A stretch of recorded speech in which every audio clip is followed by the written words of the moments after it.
Hello and welcome to this week's episode of Inside the GM Studio, podcast all about the tabletop RPG hobby, mostly centered for the game masters, but the players, come on in.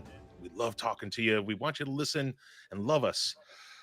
This is kind of exciting. This is our first time. We are now streaming live on Twitch and on YouTube while we Oh, record word? the episode. So if any of you listeners out there want to, go to twitch.tv slash inside the GM studio and youtube.com/ inside the GM studio. Come on in and watch us. We always record Sundays around 9 Eastern. Mm-hmm.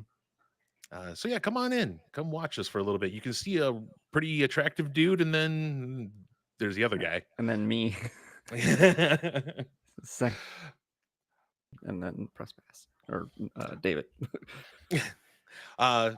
Speaking of, I am your host, Matt. And I am David. And we had session 3 of the new campaign yesterday. Do you have a title for that yet, Dave? I was like bandying a title around in my head, but I couldn't figure out how to rename shit in Roll20. I thought it was a way to like change the masthead and the title of it. I couldn't figure out how to fucking do it, so I haven't really, hashed out a title, because we're gonna do this adventure, and this adventure is gonna revolve around this plot. And then, from what I understand, the players want to do like more episodic, so they kind of want to have the best of both worlds. So we're gonna get done with this adventure, and then we're gonna move to something that's totally unrelated to this adventure, and then at some juncture we will move back to this main adventure, like a hybrid style. So I wasn't really sure if I should name it in accordance with the main through thread, which we'll probably come back to 3 or 4 times, a couple of levels each, and so I wasn't really sure what to name it. So no, I guess as of now. Okay, name aside, yesterday is another. I had a lot of fun with our session yesterday. Again, very mystery driven. Even when like violence or an altercation, a combat encounter could happen, it just kind of got squashed. Mm-hmm. And then we had our first real skill challenge Yeah. yesterday, uh, which I got to applaud you for kind of breaking it in the middle of it, or after the first round of it, I guess just to say. You kind of told us, you're like, hey, when we're doing this, kind of describe the things like this, make it more of the entire party is involved instead of just yourself. And I Mm-hmm. thought that was cool that you just came out right away and said, this is what I would like to see. And everybody seemed to be okay with it and going along with it. But did you feel like it went as you planned when you first came up with it? The skill challenge probably didn't play out. I thought the skill challenge was decent, but it didn't play out exactly how I was hoping. But there was some growing pains, because in particular, Mike and Beto are not really accustomed to skill challenges. Mm-hmm. In retrospect, I probably could have had it a little more structured, where I could have presented the threats. I could have presented kind of what happens, and then in turn had each character kind of go, how do you deal with that threat? That's probably the way I'll do it in the future. Or maybe this growing pains was getting it in the character's head on how to like think and assess about a skill challenge. I wanted there to be some drama and some danger. I deliberately removed the NPC from the skill challenge with good reason. I thought he was kind of tracking the trail of the uh, mysterious imposter or whatever. I thought that that was a good segue, and I paced everything fairly well. We got right to the cliffhanger that I wanted to get to.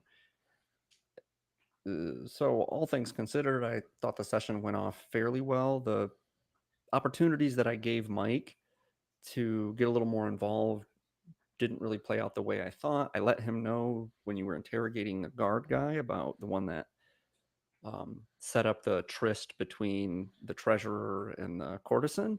Mm-hmm.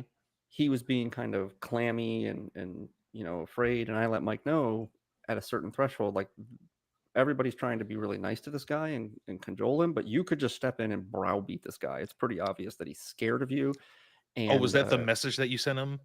yeah, I was like, you could Okay. browbeat this guy into telling you fairly easily. You probably would have had like a 11 DC to browbeat him. Yeah. And he was like, nah, I'm not going to do that.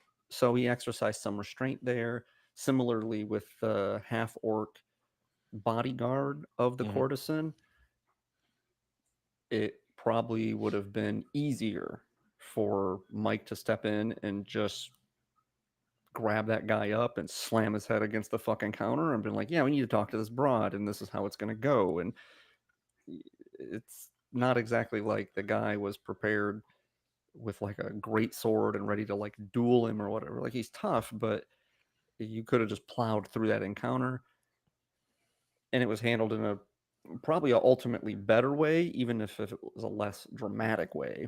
But Mm. it was more practical, and but it just didn't give Mike a lot to do. And so luckily he didn't seem super disengaged. He had a little moment to shine where he dove off the cliff and got down and got the trunk with the body in it, and that was kind of neat. And so, but we're coming up on a leg of the adventure now where I think he'll be a little more involved. That said, I was pretty impressed with the unraveling of the mystery. Patrick is really getting more involved in the adventure this Holy time around. shit! I can't believe like the way that he's coming out and becoming an actual role player. Not to say that he never was. He always had some cool ideas and he had some good like moments in the games and years past. But Mm-hmm. this time, I don't know what is happening right now with this character that all of a sudden he's just becoming like a real role player. Well, When role play. when when it comes up and he's asked kind of it's like uh when he is asked to be like, if you were to be role playing right now, what would you be doing? He likes unraveling the mystery, Hmm. and that's cool, and that's embedded in his character. So he seems a little more in character. When in all reality, he's not like hamming everything up or like being really flamboyant and like acting or anything like that. But he isn't playing that type of character. He's playing a more thoughtful, kind of uh, logically driven uh, investigator almost. And so, kind of somebody that likes puzzles and is piecing together the narrative. So that was pretty impressive to me. It seemed like you guys were asking a lot of really good questions, and I was a little worried initially that maybe the clues that I was kind of dropping in the breadcrumbs were a little too subtle, but I always err on the side of things being a little more difficult to figure out than just spoon feeding you the stuff. And I thought it was rewarding. It was a good session. Get a little more into some action, and I'm pretty pleased with the pacing of the adventure thus far. You can see why we didn't start here. I think Hmm. we started with the whole Manicore encounter and a little bit of social building. Uh, I'm pretty pleased with the pacing, the mystery, the world building. Uh, n- Not super pleased with the characters in the dramatist persona having a lot of depth yet. I think that I could probably be a little better about bringing the characters out, but it hasn't really been a very character centric um, adventure so far, where there's key players or whatever, but they're more conceptual at this point.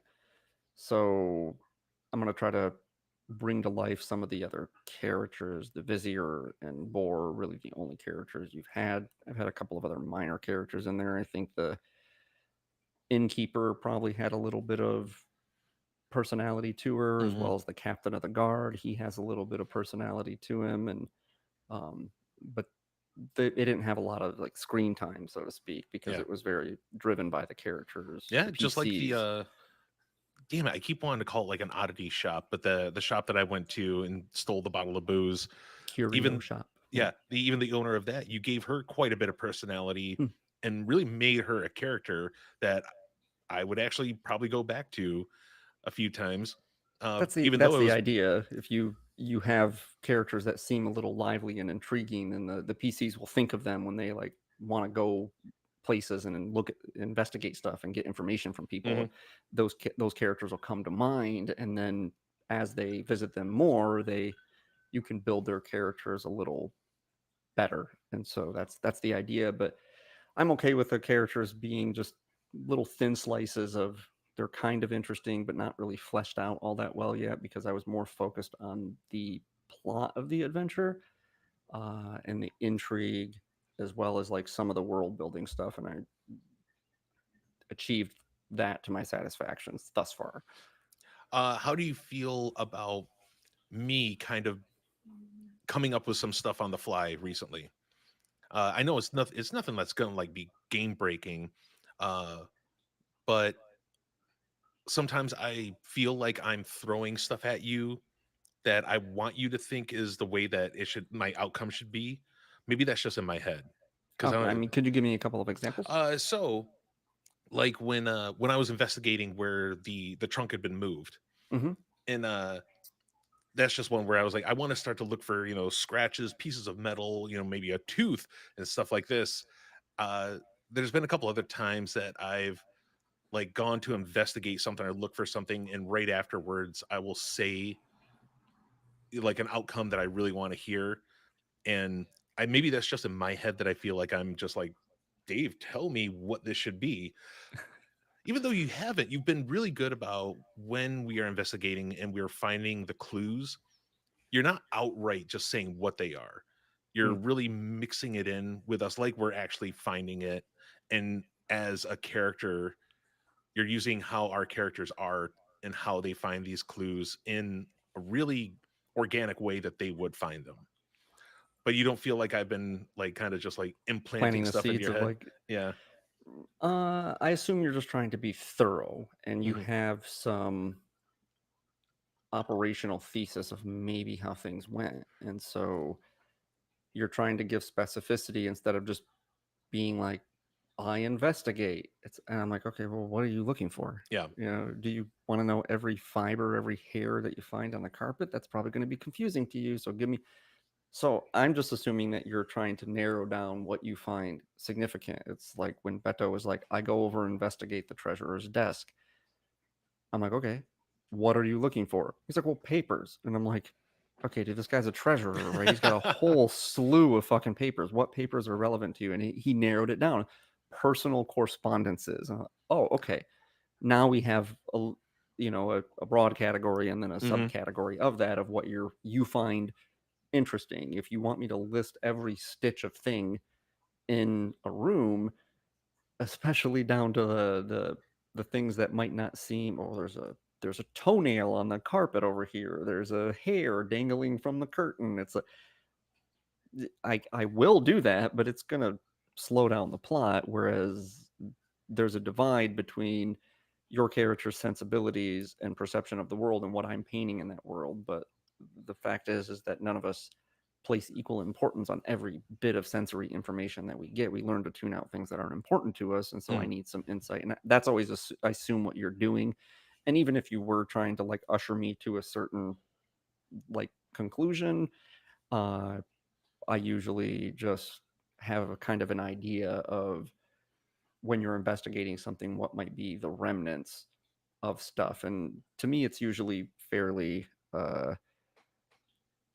economic. There's a lot of times when you're investigating stuff where it seems like you're always expecting someone to drop something, and it's like, yeah, it's not. People don't always drop shit. Yeah. People don't always like leave behind any real strong physical evidence.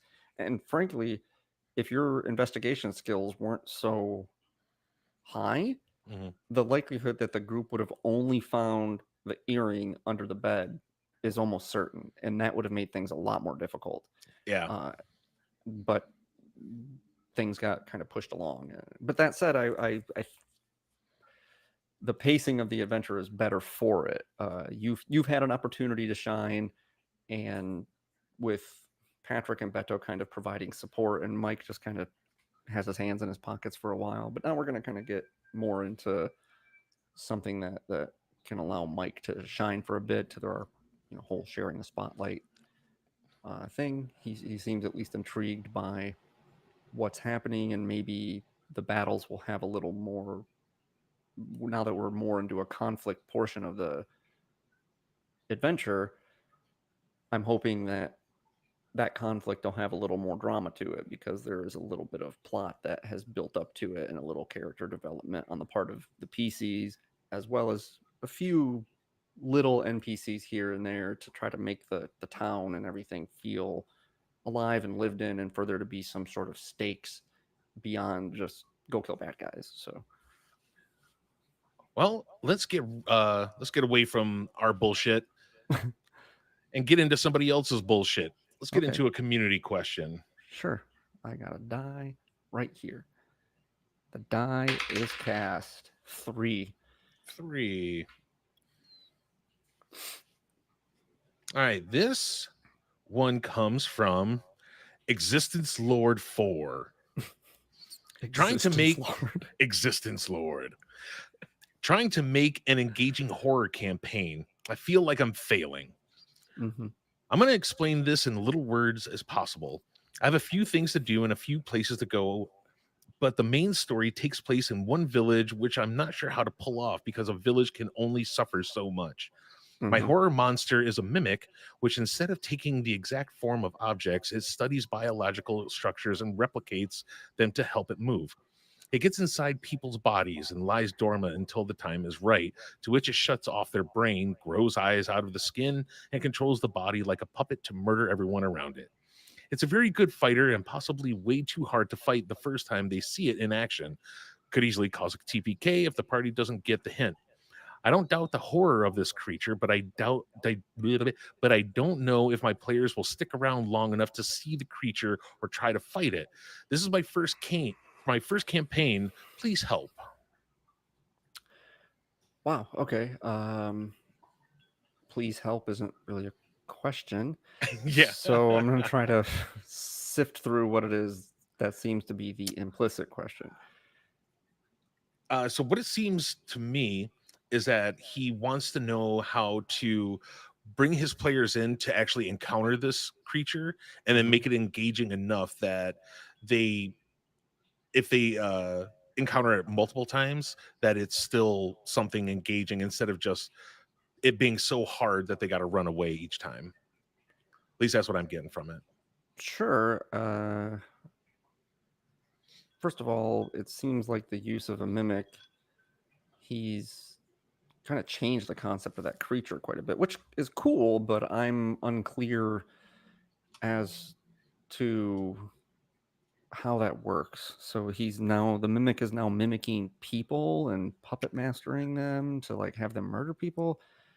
Uh toward what goal? I guess that's what's confusing to me is the mimic is supposed to be a challenge, and I get that maybe it's too challenging for the players. It won't always be too challenging, so the players need to be learning about the state of affairs and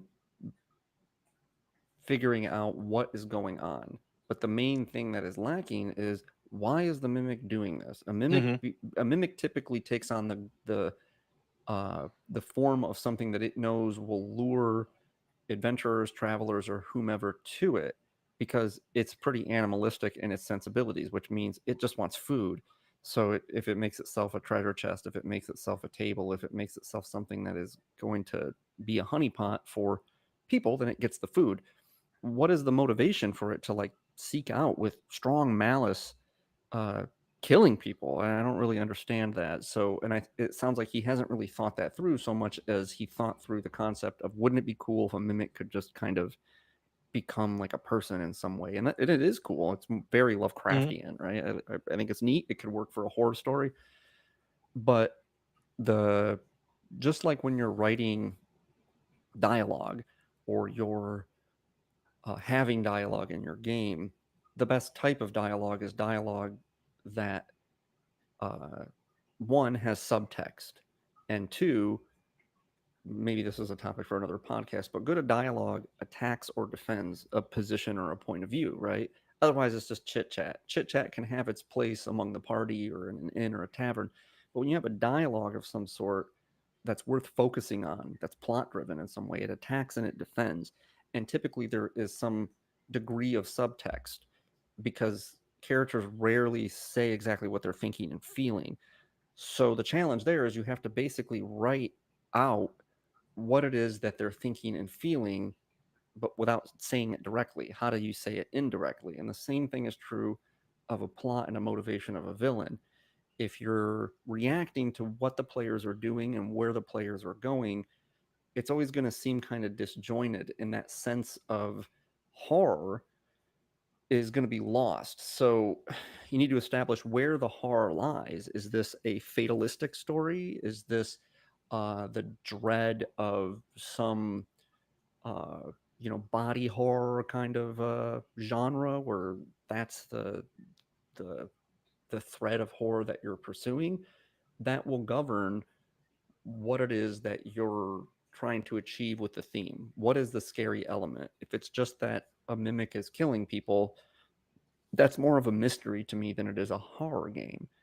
Exploring some themes about what is terrifying requires for you to think about what themes you're trying to cement and then create a plot that is happening behind the scenes. Hopefully, I did this to fairly good effect with the campaign that I'm running, which is I thought through exactly what happened on what time frame, who did what, and who was there to witness it, and what they're likely like what happened. So it makes it easy for me to say this guard would say this about a thing. I don't have to have a prescribed set of dialogue for him because I just in my head I know what happened and how it played out.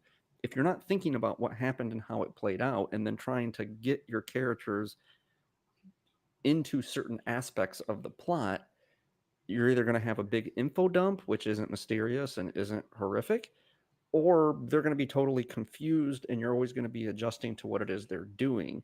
So think through the entirety of like what's happening and why it's happening and where the horror lies, and you'll likely be more successful in trying to think of ways in which you can build drama and suspense without a direct confrontation with the monster that is likely to kill them until the players are ready. This is the slasher movie um, formula, or plenty of other horror movie formulas where they learn and learn and learn and learn, and maybe they have some interactions that they might have to be thoughtful about. But at some point, the heroes are ready to confront the big bad, and that usually comes with some investigation and some learning about things. But you have to figure out what is going on with the say the series of murders and how it reaches into the characters, pulls them into the narrative without having them along for the entire ride, because yeah, they will probably get killed. You need to start with why is the mimic doing this, and in what ways does it manifest? Are the characters dealing with the aftermath? Are they embroiled in conflicts like the mimics coming after someone in their party or someone Mhm. that's really close to them, and in which case they're right in the mix of it? Are they preventing it because they have a sense that someone might be targeted? Perhaps two nobility, two people of political clout in the city have been targeted, and there's a third person, and they know that that person is likely to be targeted next, so they need to protect them. There's a variety of avenues that they could go down, but it just depends on what is the theme, why the plot is happening, and once you answer those two things, what is happening behind the scenes, those three things, I guess, then I think it'll fall into place where to involve the characters and how to get a cathartic Mm. ending. You know, the other thing that I was now that I'm reading over this again, he's also trying to figure out, like, because his first thing he said here, I have a few things to do, and a few places to go, but the main story takes place in one village, which Hmm. I'm not sure how to pull off because a village can only offer so much. So I'm guessing the monster is going to be the scourge of this village, Hmm. but he also doesn't know what is going to keep the players in the village if this happens. It What's sounds to going to me keep like them from running away is what I'm maybe he's getting to. he has a ambitious idea for large scale horrific things to happen, and this is what I call the true blood problem. Mm. if you've ever watched True Blood deals with a lot of really kind of super duper natural things. And it all takes place in this small southern town called Bonton, which for the first season is fine, but then the series basically, like, one episode picks up right where the last episode left off, and one season picks up right where the previous season left off, which means now you're in a town of like 3,000 people, and they're having all sorts of batshit crazy stuff happen in a very short amount of time. It's like you have a murder in a small town, and then episode 2 you have another murder, and then in episode 3 you have another murder, and this is 3 days. If you're in a town of 3 or 4,000 people and 3 people get murdered in 3 days, the town is going to act fucking hysterically. It's not like New York or Chicago where you can have a serial killer on the plow and like 5 people go missing in a week, and you know, it's still just in the purview of the cops. So I think that's what he's getting at, Hmm. which is the town is only so big and he wants to have some grander scale things happen, but you need to have a few things, or to my point earlier about the True Blood thing, just stretch things out over a little bit longer of a time so they don't seem so ridiculous. And you could do like cuts in a movie where maybe the characters learn some stuff in an expositional way between act 1 and act 2 or something, and there's like a week in there where they're investigating around, and then things get back to normal, and then the killings start up again.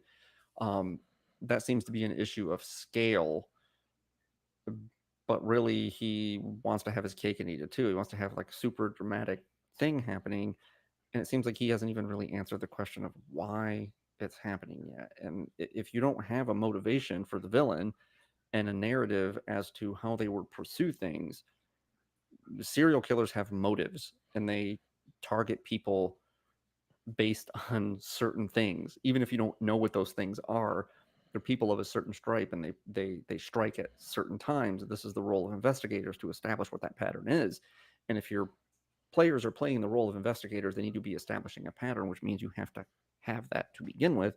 Otherwise, you're just going to be throwing stuff at them that is going to seem random and disjointed. And maybe that's the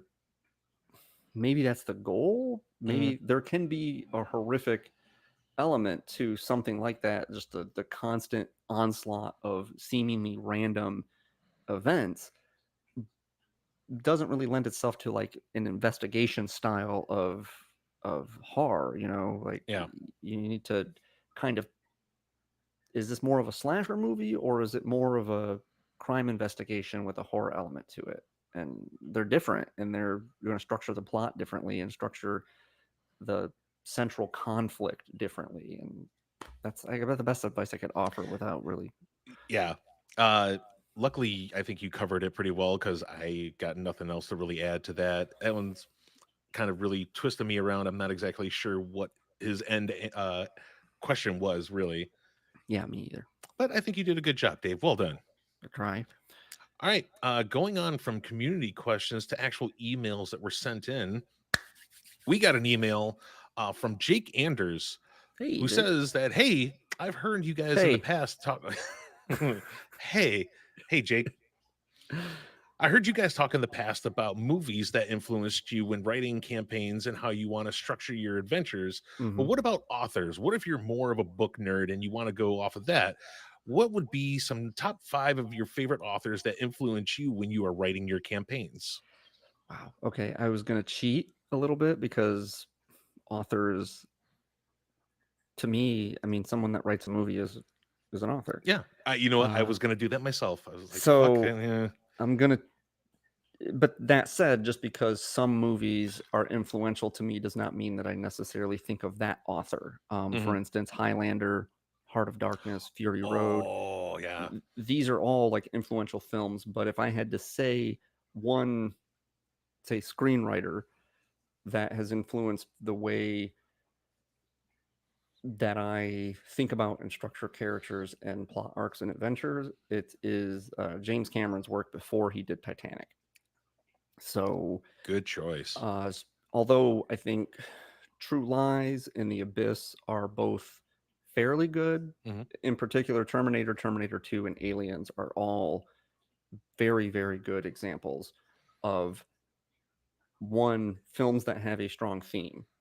They have themes and something to say about those themes, and almost everything is in the service of those things. They have well developed characters with motivations, with flaws, and with arcs.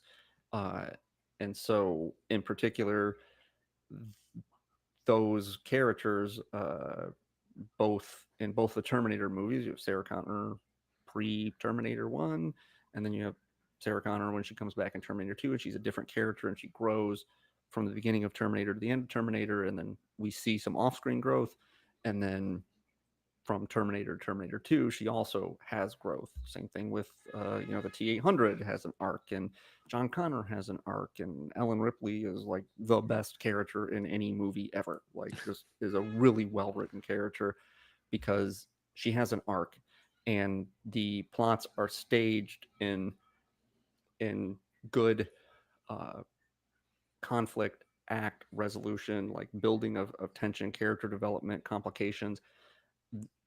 Watching his movies, in particular, like reading the screenplays, you get a sense of how that plays out. So that's very high on my, uh, would be in my top five, but probably just five. So if I had to go down the other four, I got another screenwriter in here too, but that's maybe unfair. But Mark Twain. Okay. Uh, Mark Twain, in particular, a lot of his stuff, the Huckleberry Finn and Tom Sawyer, are great, what are called picaresque novels. So, a picaresque novel is where a character, usually on the fringe of society in some way, tell me if this sounds familiar, a character on the fringe of society in some way comes into the fore of some sort of conflict, usually one that is bigger than his or her sensibilities. And through their grit and moxie, their determination and their cleverness, they manage to win the day, right? That sounds like a D&D adventure to me. Hmm. So reading those books, and other books in that genre would be like a Candide. Um, they demonstrate the fortitude of the human spirit, and they also exist in a world that texturally is appealing to me, where there's lots of, you know, grifters and they're, near do wells, and it's the world of like Tom Waits albums and shit. And it's Yeah. like, I like that. It's kind of like dynamic where there's, seedy one-eyed dwarves and salty sea captains, and that sort of stuff has been very influential to me. Number three, Akira Kurosawa. Akira Kurosawa's samurai movies in particular, uh, again, have very good plot structure. They are really good at bringing drama and tragedy to the fore. But I'll glaze over that since he seems to want to know authors. Robert E. Howard. I would be Mm. remiss to not include Robert E. Howard. Very similar, much more plot driven than it is character driven. But if you want some of that sword and sorcery fantasy stuff, that is all baked in there with Conan, and to a lesser degree, uh, Red Sonja, or Red, or whatever, and Mm. Call the Conqueror. All these things in there have some great world building stuff, and they're very plot focused. They don't really teach you a lot on how to develop character, but they do teach you a lot on how to write characters that reveal who they are and what they value through action.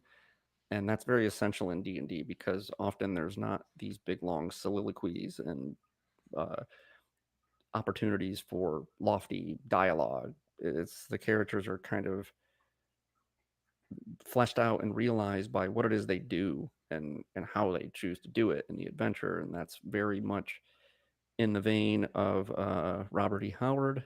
And then number one is probably very similar to a Kurosawa. Uh, don't know if it counts as an author. He's a playwright, but Big Willie Shakes, Shakespeare. Just go read fucking Shakespeare, man. Like, The Shakespeare Bard. has, yeah, just Shakespeare has almost everything you need to know about Hmm. character development and how to build plot. It doesn't give you that sense of adventure that Akira Kurosawa's movies do, or James Cameron's movies do, because they're more of a visual medium. So, but a lot of Kurosawa's work, in particular, Throne of Blood and Ron, two of his biggest movies, are based on Macbeth and King Lear, respectively. Jesus Christ, you could if you could make a list of everything that was based off Macbeth and King Lear alone, Yeah, it's so long. but those are two of the best, Yeah, and yeah. they're like, because in particular for a fantasy world, they're samurai movies, and Hmm. so, but they're political intrigue, their character motivations, drama. You want uh you want a lesson on how to like kill characters with some fucking drama to it, like that's where it's at. But if you're more, they all serve different roles to me, in particular Robert E. Howard and Shakespeare and Mark Twain. Mark Twain is more of a kind of world building. It gives you kind of a sense of how to build a world that is the sandbox in which your characters play, whereas Robert E. Howard probably gives you a good sense of how to develop those characters.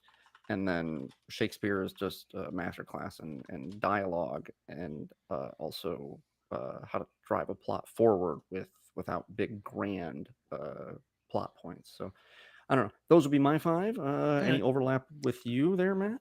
Not really. I did think of Kurosawa just Yeah, because Kurosawa always comes up yeah, quite a he's a bit. genius. I Genius. tried to stay away. I tried to go to the opposite because I didn't know if you were going to be going more of the fantasy direction Hmm. or like how you did. You kind of went into like a nice whole of everything. So I wanted to get a little bit more inclusive to, I don't want to say game mechanics, but how if you want to run a certain type of game, this is some of the stuff that I do.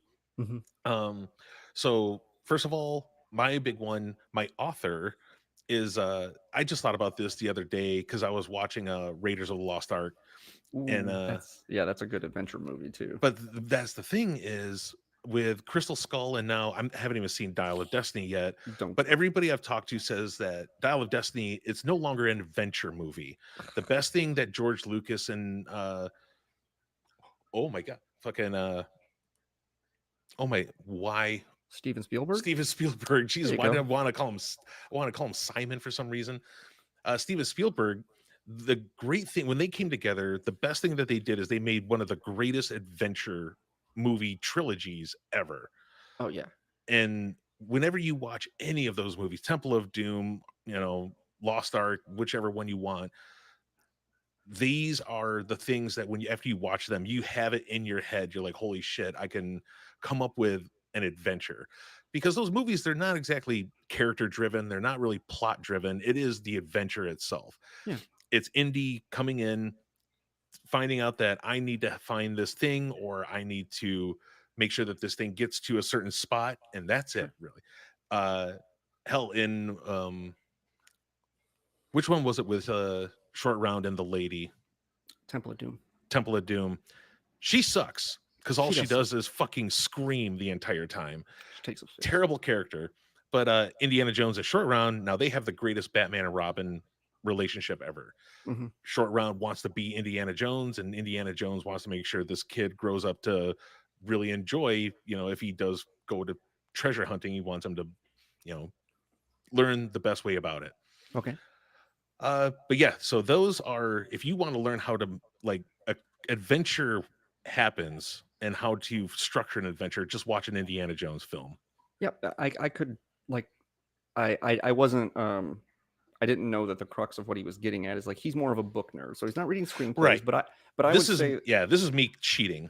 right. But I would say this. It depends on what you want demonstrated. Hmm. So, I had some literature in there, like, Twain and Shakespeare and Robert E. Howard, but really most of the movies that Matt and I like, whether it's Indiana Jones or like the fucking original Star Wars trilogy, in particular Empire Strikes Back, these are all based largely on a book by Joseph Campbell called A Hero with a Thousand Faces. Now, it's not a narrative, thing. It's more like an instruction manual onto like how to craft a hero's journey. And everybody from Tolkien to fucking like J.K. Rowling to like the writers of like every good fantasy adventure movie, they use this fucking template, and it's in Shakespeare too to a lesser degree. He doesn't, it existed before Joseph Campbell came to realize it, but he taps into these Jungian concepts of what are ways in which we tell stories that are engaging. and some of them go back, just like to the beginning of fucking humanity, Yeah. right? Where it's plenty of elements. There's the traveling into the belly of the beast, right? You have this in Pinocchio, which Pinocchio is quite literally in the belly of the beast, but it need not be the belly of the beast. It like a literal sense. It's just going into a place where it is dangerous, where some self-reflection occurs. It happens to Simba when he sees the reflection of his father, when he's like quite literally in a dark, scary cave. It happens to Luke Skywalker when he battles the apparition on Dagobah of Darth Vader to see his own face. I mean, these are inner demons that Yeah. they're struggling with. This is a very old concept, right? So plenty of those things are laid out almost like a textbook in the Hero with a Thousand Faces, and that will help you structure stories better. Sometimes you can just consume stuff and go, "What's good about this?" But it's like he cracked the code, and he's like, "Here's why mythology is successful. Here's what all the great myths do, and what it is you need, and you fixate on those archetypes." So that would be an author that I would No. say, you should be reading. The next one would be this one I threw in there instead of saying, I believe his name was Jack Vance, the guy that pretty much created the Vancian system. Hmm. Um, for those out there that don't know, Vancian system, verbal somatic material. Everybody knows that in D&D. Jack Vance is the guy that created that in his old books. But Lev Grossman, who wrote The Magicians, he took the Vancian system and he's the one that kept it alive pretty much. If you read through The Magicians, the things that they have to go through to actually manipulate their magic is just that everything has a verbal, somatic, or a material component that has to be done. Hmm. But the cool thing that Lev Grossman did in The Magicians is that he also put in consequences for magic, Yeah. where Jack Vance, he never really had any of that. His wizards were just wizards that could just do magic as long as you had one of these three things for the spell. Right. Right. In The Magicians, there's always a consequence. There's always something else that has to be given in order to make magic happen. I like that. And if you don't do something right, in his books, he has it where if your verbal, somatic, or material is wrong or corrupt, or if you're trying to uh like he actually had a group in the book called hedge witches, Yeah. that was their whole thing, is they tried to like bypass a lot of this stuff to make it easier for people that didn't have natural magical abilities. So they tried to go like cut shit in half and half-ass everything. Yeah. There's really bad shit that happens if you try to do this, because magic is, there's laws to it. It's a yeah. It's a And sort of sorcery concept that yeah. they is more in line with Robert E. Howard and or like the Game of Thrones world, right? Where it's like Mhm. you can use sorcery, but there is a strict cost for why you would uh why you would not want to necessarily do that all the time. Plot holes notwithstanding in Game of Thrones, but that's a book series too. So yeah, it's like that series. If you want strict fantasy, like that's pretty good. Mhm. Mistborn, from what I understand, is pretty good. It's just I don't I don't need to look to fantasy stuff necessarily to find good elements of storytelling, because in all likelihood they're riffing on something else, and I will just go to the source material. No, I wanted to put him in there just because I enjoy somebody that has, because I'm that same guy. If magic Mhm. is a thing, I like there to be consequences. Yeah, You have power, you are a very powerful thing, and there's something that you should, there should be some sort of thing in your way in order for you not to become omnipotent, a fucking god, pretty yeah. much. Uh, moving from that, I, of course, on this show, I'm the cyberpunk guy. So I got to Mhm. bring up, of course, William Gibson, who did Neuromancer, as well as, I can't think of his other book that he did right off the top of my head, but Neuromancer, of course, the godfather of all cyberpunk stories. This is Yeah. the one that pretty much started them all. And if you want to play an edge runner, a shadow runner, a whatever you want to call them, a cyberpunk in a game, this is like the basis of it all. Just the criminal that does things all they do is they will just do whatever you want for money. As long Yeah. as you give them enough money, they will shoot their friend in the face. Yeah. Uh, but the other guys that I want to bring up is Richard Morgan, who wrote Altered Carbon. Altered Mhm. Carbon is one of my absolute favorite books, especially in the cyberpunk genre, because it's more of a mafia story than Yeah. anything else. It's all about crime syndicates. And in the Altered Carbon universe, you have a thing that's called a stack that's implanted in the back of your head, which pretty much downloads you into this stack. And if you have enough money, you could just take this stack and put it in a new body Yeah. that's 3D printed. And of course, that brings up the wealthy gets to live forever while the poor is destined to die, no matter if you have a stack or not. And the mafia version of it, there is some stories that uh helping those in the poor, or there's also the ones that are you are trying to gain the money to become immortal. And I like those kind of stories that they differentiate from everything. Yeah. It's not just the regular hero story, which would be my next one. Of course, Philip K. Dick, Do Androids Dream of Electric Sheep? A lot of people don't think that Blade Runner, or AKA Do Androids Dream of Electric Sheep, is a hero story, but really, Deckard is a hero. He's there to Yeah. do something good. He's a Blade Runner that, says that this replicant is not bad. I want to, hang on to her. Well, and Philip K. Dick also, I mean, I was actually just going to bring that up. Like, man, I wasn't thinking in the sci-fi fantasy sort of cyberpunk genre. It's like Mhm. Philip K. Dick. It's like not only Blade Runner, but Total Yep. Recall, Total Recall. also A Scanner Darkly, Yep. Man in the High Castle. Like, this guy is arguably the best sci-fi writer ever. Like, Black But yeah, Mirror and the all thing this stuff about doesn't Philip K. exist without it. Yeah, and Philip K. Dick is he is that guy that I want to make a protagonist, because usually in cyberpunk stories there aren't protagonists.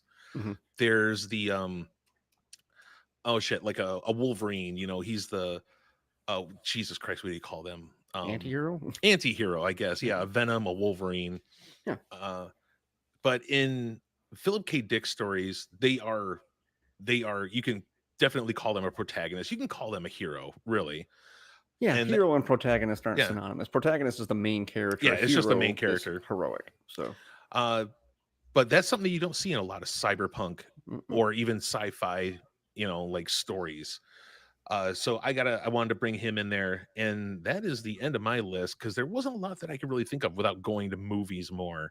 Yeah, There's not a lot of instead of you could always be like, oh well, I read the Eberron books. I read a lot of what Keith Baker writes, but fuck off, get out of here. they don't, but those don't really help No, influence your storytelling abilities. no. I guess maybe it's a little bit of a cop out, but it depends on what aspect of different um, you're trying to inform. If you want something instructive, then yeah, but Joseph Campbell. If you want to learn from the masters on different elements, I mean, different fantasy or different books give you different aspects of what you're developing. Like I said, world building for some, um, plot structure for others, character development for others, having an external struggle and an internal struggle. Joseph Conrad is really good at that. If you've ever read Heart of Darkness, Oh which yeah. Apocalypse Now is based on, it's like there is Mhm. quite literally a journey happening down this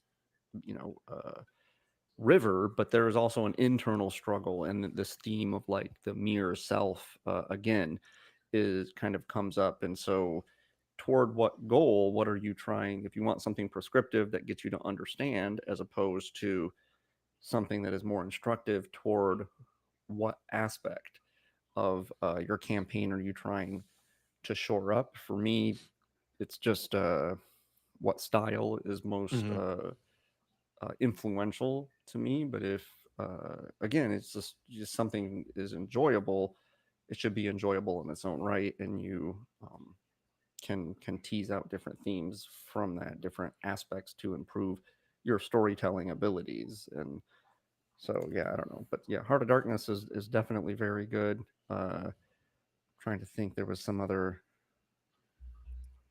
like book series or I don't know. whatever There that was a earlier today when I was finding some new stuff to fill up the community questions with. hmm There was somebody in there, and I just saw the title and I just passed right by it because it just said, uh, um, oh fuck, what's that? Not True Blood, but the other. Oh, Twilight, but no Bella, Jacob, or Edward. I was like, nope, I'm just gonna pass right by that.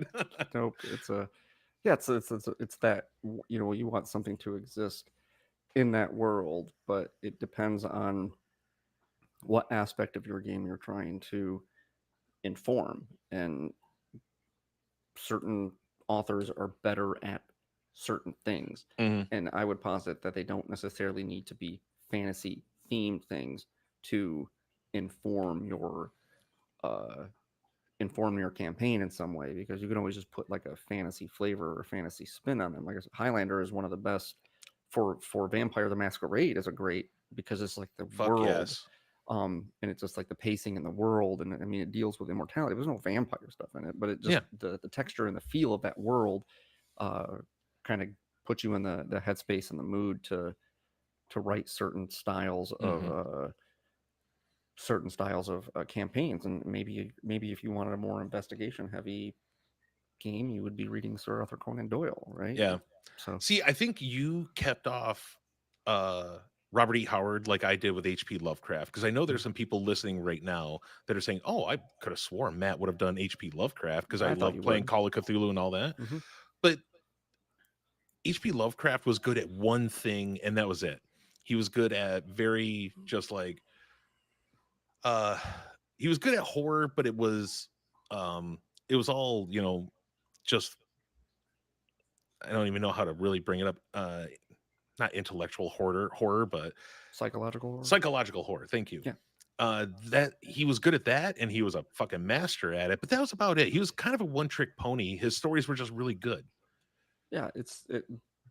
But getting into why you think a particular story is good and what constitutes good. I really like The Buried Giant is like one of my favorite books of all time, and it's kind of a vaguely it's set in a fantasy world, but it's not a fantasy story. Hmm. Um, not in any traditional tropey sense of the word.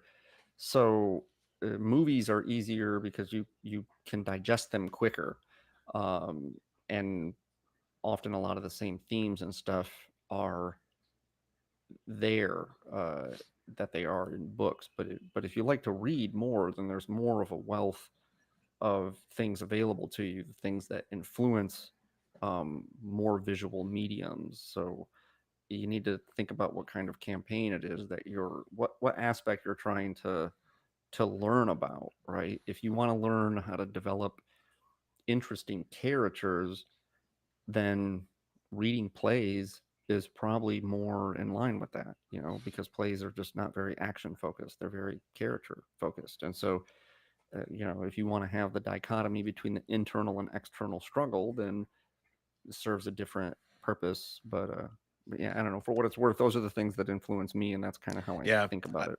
Yeah, there's also other stories that I always thought of, like Dark Tower. I really enjoyed Dark Tower, but I wouldn't Hmm. say Stephen King influences me.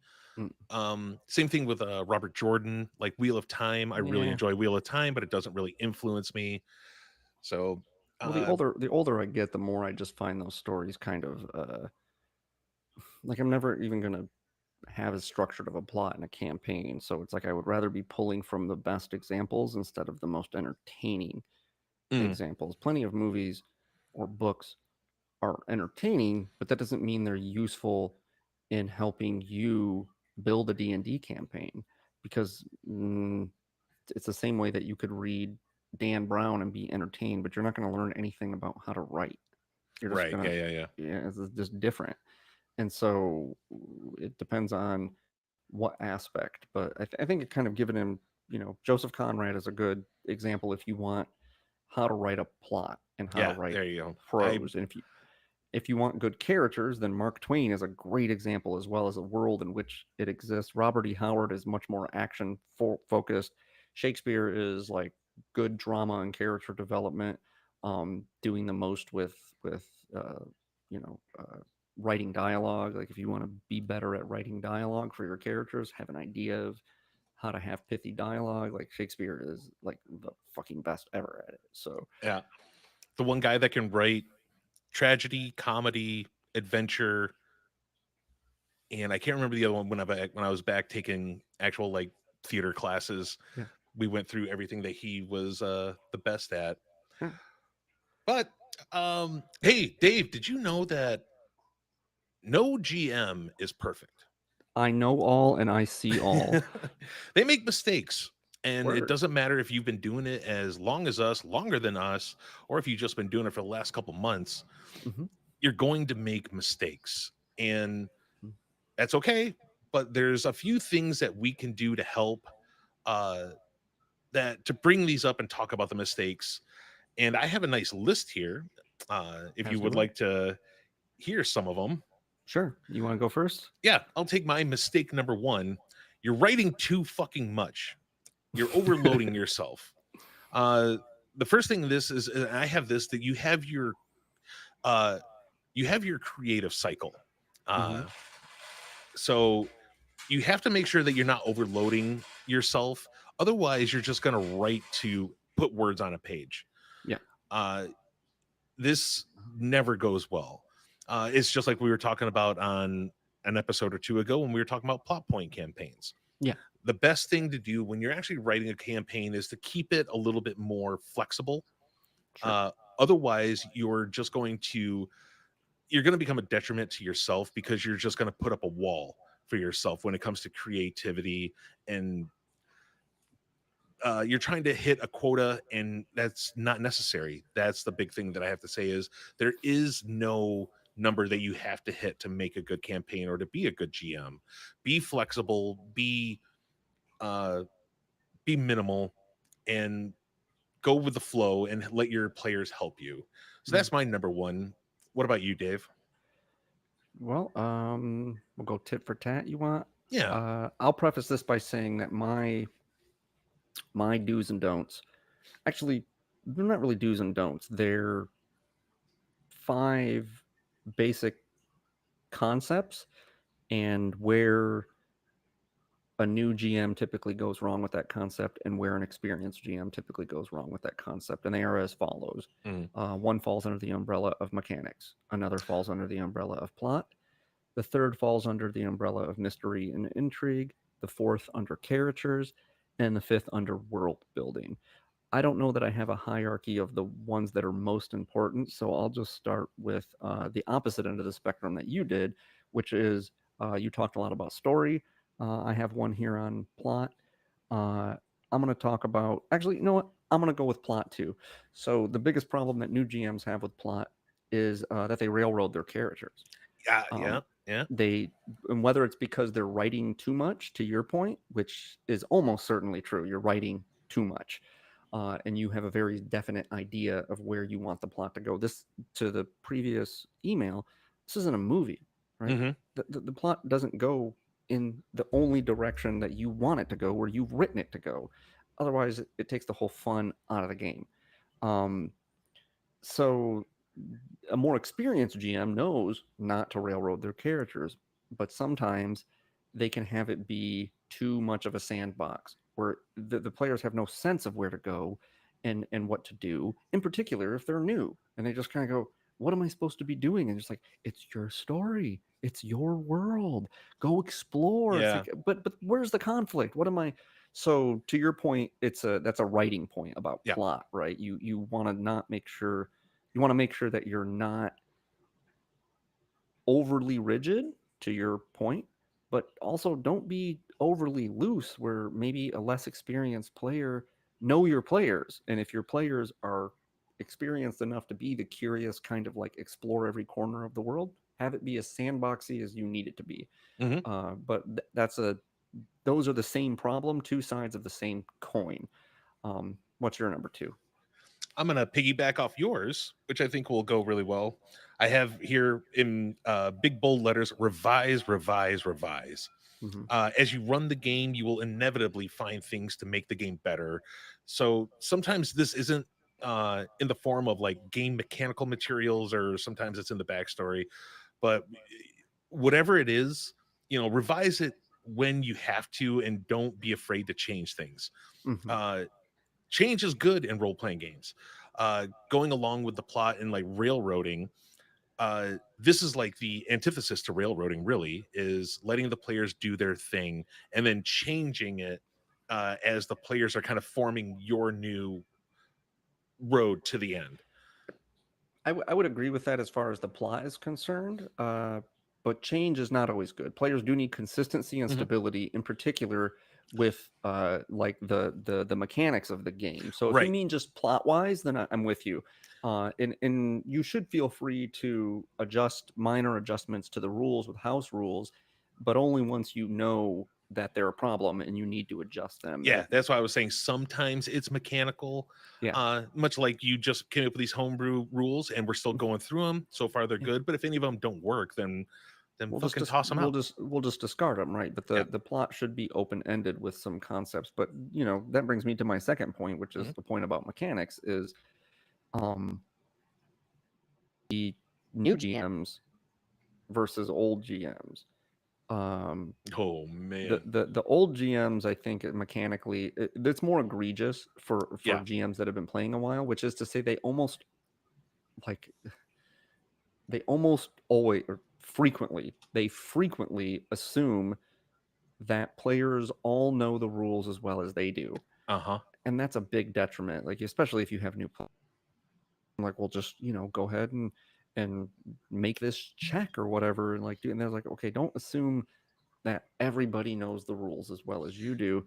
And other new GMs might be totally on the opposite end of the spectrum. I haven't noticed this being as much of a problem, but sometimes new GMs will all but run your character for you. Yeah, I have Um, noticed that quite a bit. yeah, they're new and they're just like, okay, so and the players they're playing with are new and they know the game very well, and they just make the assumption that the player characters cannot and will not learn. And they're just like, well, you could use your second wind here as a bonus action and then come up and move 15 feet because you have 30 feet of movement and make an attack with your longsword. You would just roll a d20 and just add whatever it is on your character sheet there. And it's like, dude, you just basically did that dude's whole turn for him. Yeah. Like, Yep. so that's you need, to Matt's point, like the plot should remain a little more flexible, but and the mechanics to a lesser degree. But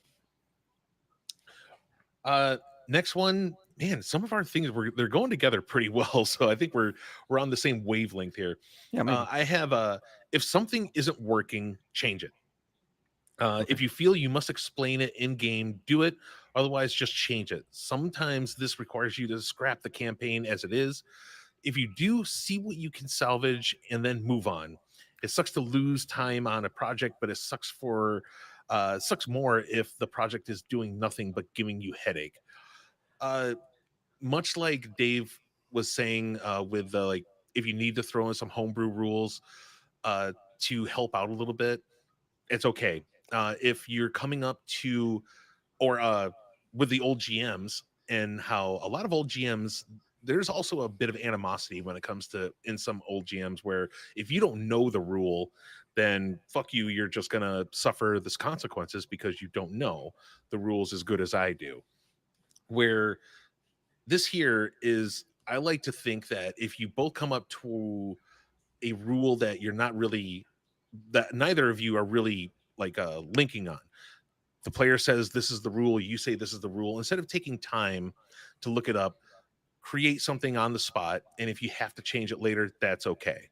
Ah, okay, that's what you meant. I was Yeah. unclear about whether you meant as far as the narrative of the adventure and the plot goes, or something No, this more is all mechanic. mechanical. Yeah, that's um a good rule, a good habit to be in, which is keep the pace of the adventure moving. Don't distract with minor rules unless it's a life or death situation where it's like this mechanical difference can mean the difference between a character's complete success or complete failure. You need to cement in your mind what the rule is. um, but as the GM, as the referee of the rules, typically you just make a ruling and then either discuss it offline with your players when you're not at the game, maybe ahead of Mhm. the game next time, or kind of look it up in the book and bring it back and go, okay, really, I didn't do it right last time, and this is the way it's going to happen from now on, because you need consistency. And Yep. so that's a really good point. My next one has to do doesn't play on that at all. It's Oh, nice. more of a story element, and I got thinking about it because of our session last night. and the previous week. It has to do with mystery and intrigue. The problem that most new GMs do with their campaigns is the campaign is so straightforward. Bad guy's doing this, bad guy is here, travel here, get bad guy, win the day. And there's no mystery to it. There's no peeling the onion, discovering it. It totally stifles the players. It's not quite railroading, but it's just like the players aren't curious about different motivations. It's like, well, they're just orcs. They're bad. Yeah. They're they're bad guys, and then we just got to go kill them. And don't get me wrong, I've known plenty of campaigns that run that way in a very Mhm. straightforward manner, and they can be successful, and you can have fun, but it does get stale past a couple. And if Yeah. you're the kind of group that plays once every 6 months or whatever, maybe that's fine. You just want to stomp the shit out of some orcs. That's great. But somebody who wants a more rich narrative, you need to have some intrigue. Older guard GMs, especially if they've had more experienced players, can sometimes just make it almost impossible to fucking figure out what is happening.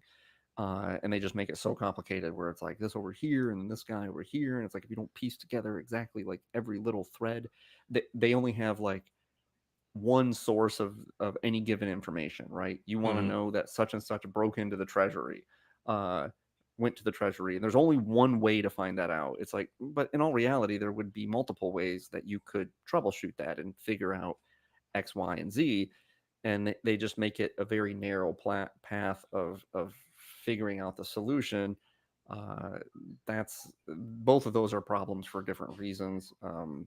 So there needs to be, there needs to be mystery and intrigue and adventure, but it needs to not be so inaccessible that the players feel paralyzed as to what to do. My next one comes from our session yesterday. This Mm-hmm. made me think of it, and I like to think that I do this. I think I should try to do it a little bit more, but be open with your players and ask them bluntly if something isn't working for them. Be Yeah. blunt with yourself. If you feel something isn't working, talk with your players. Communication is key for role playing games, and we've all seen campaigns die fast when the communication line between GMs and players was not open and operational. Like we were already talking yesterday, Dave was very blunt. He just came out and said, "Hey, if you could during the skill challenge, make it a little bit more about the group. I want to see the world kind of grow." And all of us were just like, "Oh yeah, totally, we can do this." I am a big fan of communication between GMs and players because coming from the old guard, it used to be, no, I am the game master. I am the dungeon master. Mm-hmm. What I say is law. What I say goes. I am the law. I am the law. And I've seen a lot of players get really bored and or agitated, and they just either stop coming to the sessions or they lose, interest really quick, and it's a bad thing. I, I would place a contingency on that. I'm in full support of it, and obviously, like I said, I did it last night, Mhm. but I tread lightly about. That's a good practice to be in as long as it doesn't take the players out of the narrative of the Right. adventure. Yeah. You don't want too much of the GM to be talking to the players about how they should be playing the game. Um, every now and again interjecting something, but every time you do it, recognize that it's a form of metagaming, really. And if you're metagaming too much, then it's not a good thing. You don't want Mhm. to metagame too much. That's probably a cautionary new GM, old GM, right? Like too metagamey, not too metagamey, but it actually kind of plays into my next one, which is an issue of character. Uh, this comes up a lot with on the topic of being being in the game world and not being in the game world. And it often comes up when players are interacting with characters. You want to encourage in-game interaction as much as possible.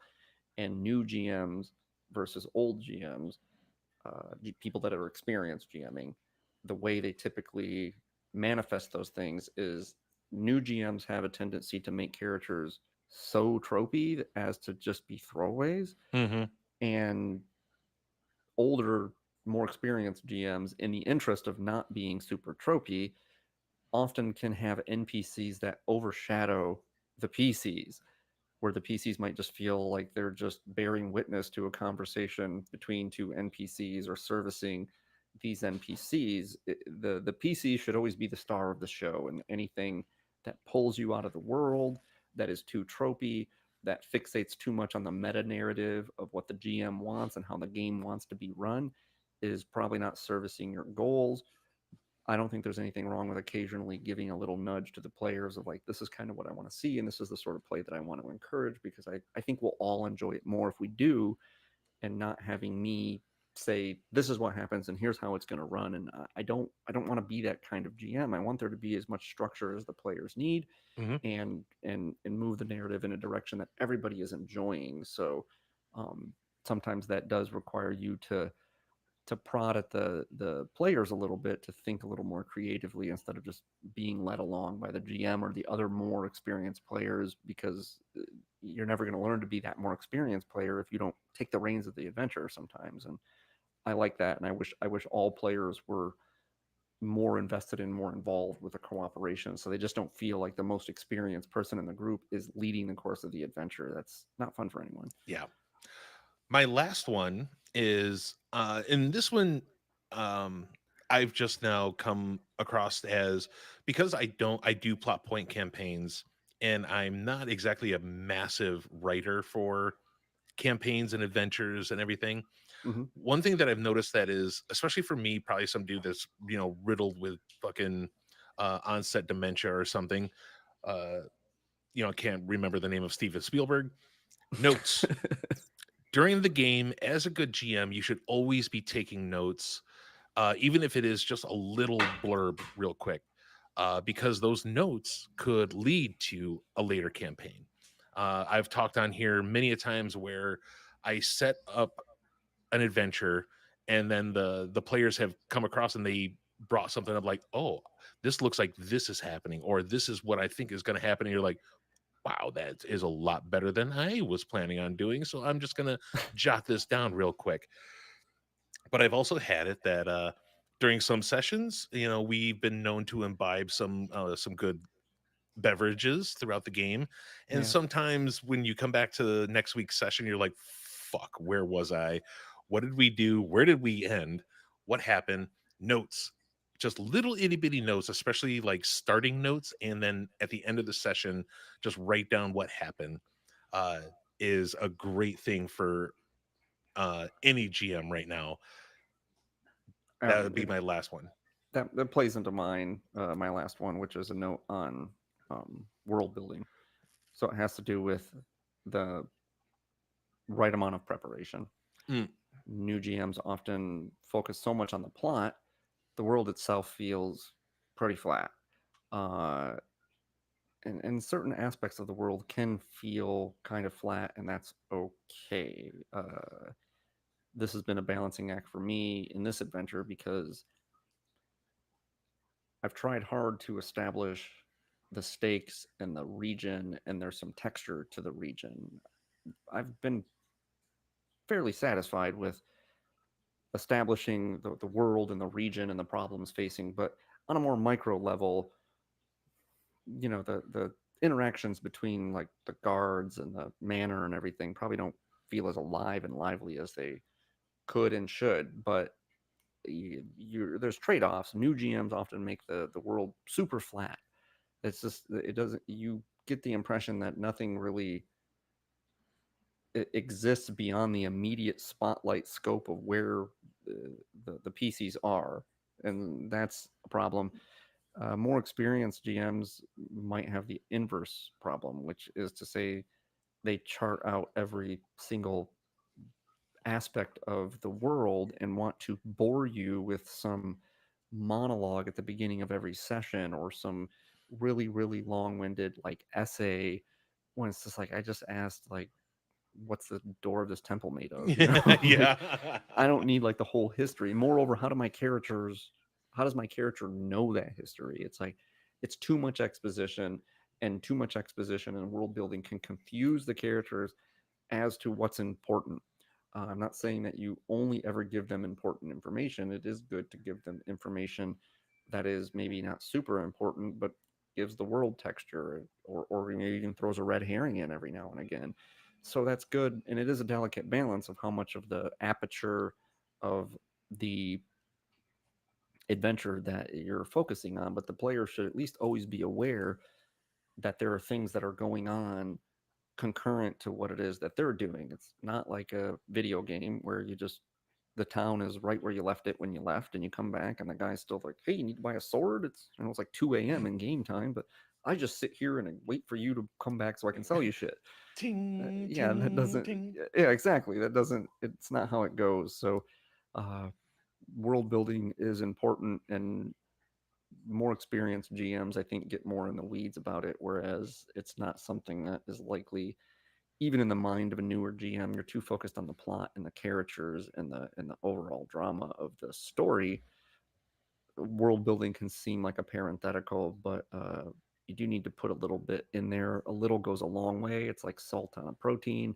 Um, a little bit of it gives, you know, the world rich and lively locales and stuff is interesting and makes the players intrigued and curious without feeling like they're going to get an info dump every place they go. All right. Well, I think that is going to bring us to the end of this week's episode. Remember, we are now streaming live every Sunday around 9 o'clock Eastern, 6 o'clock Pacific. Is that what you're in, Dave? Pacific time? Yeah, I'm Pacific time. Yeah. Either way, we're around that time. So go to YouTube, go to Twitch, and just look up Inside the GM Studio. You'll find it. Come around, follow the fucking shit, and you can actually see when I make a little thing where I'm like ting, ting, ting, and I'm making a blacksmith motion. You know what we're actually talking about. But anyway, if you want, you can also email us at insidethegmstudio@gmail.com. Give us some shit to talk about. Talk about how good we look now that we got a stream going on. But fuck it. Do whatever you want. I don't care. You won't want to listen to it. I don't give a shit. But come back next week. For this week, I've been your host, Matt. And I am David. A good night.